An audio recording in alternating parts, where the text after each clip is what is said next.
बिस्मिल्लाहिर्रहमानिर्रहीम अस्सलाम वालेकुम। तो बच्चों, फोर्थ चैप्टर हमारे कंप्लीट हो गए क्लास 11 के। आज हम चैप्टर नंबर 5 स्टार्ट करने जा रहे हैं। मोस्ट इम्पॉर्टेंट चैप्टर है चैप्टर नंबर 5 और चैप्टर नंबर 6, दोनों बहुत ही इंपॉर्टेंट चैप्टर हैं और बहुत ही कंसेप्चुअल चैप्टर हैं ये दोनों। तो इस चैप्टर का नाम है एटॉमिक स्ट्रक्चर। एटॉमिक स्ट्रक्चर के बारे में हम डिटेल से इस चैप्टर के अंदर पढ़ेंगे।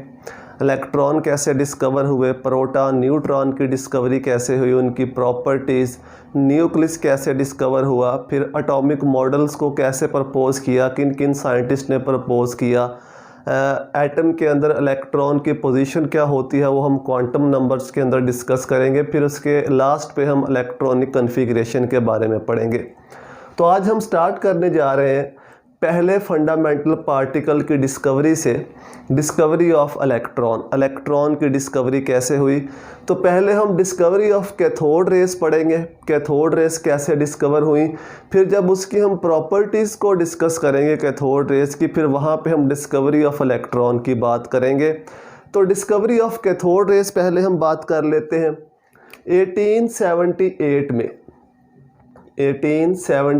में सर विलियम क्रॉक्स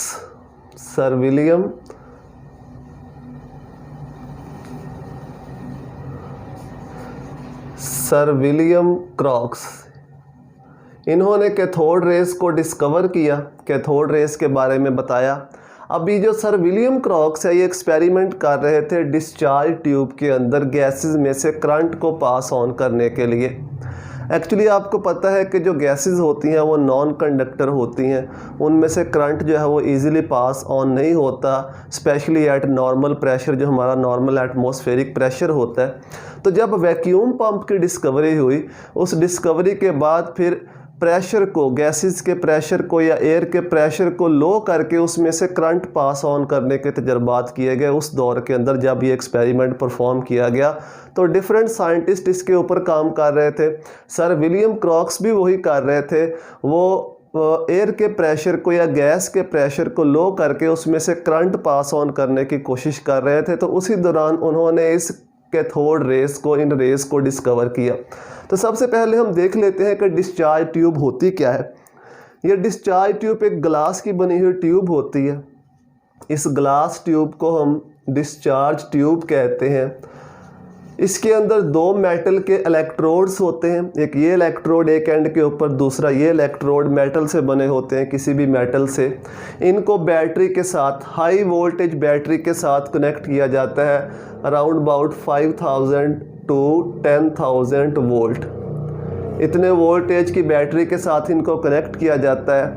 जो नेगेटिव टर्मिनल के साथ अटैच होता है इसको हम कैथोड कहते हैं, और जो पॉजिटिव टर्मिनल के साथ अटैच होता है इसको हम एनोड कहते हैं। और ये वाला हिस्सा इसका अटैच होता है वैक्यूम पंप के साथ। वैक्यूम पंप के साथ, वैक्यूम पंप की मदद से हम इसके अंदर जो भी गैस या एयर फिल करते हैं, कोई गैस फिल करते हैं, किसी भी चीज़ के वेपर्स फिल करते हैं, उनके प्रेशर को एडजस्ट किया जा सकता है। तो विलियम क्रॉक्स ने क्या नोट किया, उन्होंने नोट किया कि एट नॉर्मल प्रेशर, जो हमारा नॉर्मल प्रेशर होता है वो कितना होता है, 760 टॉर। नॉर्मल प्रेशर के ऊपर गैस में से या एयर में से करंट पास ऑन नहीं होता, जितना मर्जी हम पोटेंशियल डिफरेंस अप्लाई कर लें, 10,000 50,000 वोल्ट का करंट पास ऑन नहीं होगा। जब उन्होंने प्रेशर को लो किया, प्रेशर को वो लेके आए तकरीबन 0.1 टॉर तक, 0.1 टॉर तक। फिर उन्होंने हाई पोटेंशियल डिफरेंस अप्लाई किया, तो उन्होंने नोट किया कि इस ट्यूब के अंदर ग्लो प्रोड्यूस हो रहा है, इस ट्यूब के अंदर ग्लो प्रोड्यूस हो रहा है। ये ग्लो क्यों प्रोड्यूस होता है ये मैं आपको बाद में बताता हूँ। फिर उन्होंने मज़ीद प्रेशर को कम किया, मज़ीद प्रेशर को रिड्यूस किया, प्रेशर ले गया वो 0.001 टॉर तक, 0.001 टॉर या 10⁻³ टॉर तक। इसका मतलब है कि उन्होंने तकरीबन इस ट्यूब को वैक्यूएट कर दिया, खाली कर दिया, गैस को बाहर निकाल दिया, या हवा जो इसके अंदर मौजूद है उसको बाहर निकाल दिया। फिर उन्होंने हाई वोल्टेज अप्लाई किया, अराउंड अबाउट 10,000 वोल्ट। तो उन्होंने नोट किया कि कैथोड के जो ऑपोजिट वाल है, एनोड वाली जो वाल है, इस वाल के ऊपर ग्लो प्रोड्यूस होता है, चमक प्रोड्यूस, फ्लोरिसेंस प्रोड्यूस होती है। किसी ख़ास कलर की रोशनी यहाँ पे प्रोड्यूस होती है। क्योंकि कैथोड रेज़ इनविजिबल होती हैं, ये रेज़ हमें नज़र नहीं आती, तो बार बार जब यही एक्सपेरिमेंट परफॉर्म किया गया तो इसी चीज़ को नोट किया गया कि इस वाल के ऊपर, ये वाली जो वाल है जो कैथोड के ऑपोजिट वाल है, इस वाल के ऊपर फ्लोरेसेंस प्रोड्यूस हो रही है। एक्चुअली ग्लास के ऊपर कोई कुछ ऐसा मटेरियल जो है वो कोट किया जाता है, उसको लगाया जाता है कि जब रेज़ उससे आकर स्ट्राइक करती हैं तो वहाँ पे फ्लोरेसेंस प्रोड्यूस होती है, चमक प्रोड्यूस होती है। इस तरह जिस तरह जिंक सल्फाइड है, और जिंक सल्फाइड के ऊपर जब आके रेज स्ट्राइक करती हैं तो वो ग्लो करता है, फ्लोरेसेंस प्रोड्यूस करता है। तो यहाँ पे कोई भी मटेरियल इस तरह का कोट किया होता है कि जब रेज उससे आके स्ट्राइक करती हैं तो वो ग्लो या फ्लोरेसेंस प्रोड्यूस करता है। ये किस कलर की फ्लोरेसेंस होगी वो इस ग्लास के कंपोजिशन के ऊपर डिपेंड करता है कि कौन सा मटीरियल हमने उसके ऊपर पेस्ट किया हुआ है। तो बार बार यही एक्सपेरिमेंट करने पर सेम रिज़ल्ट आया।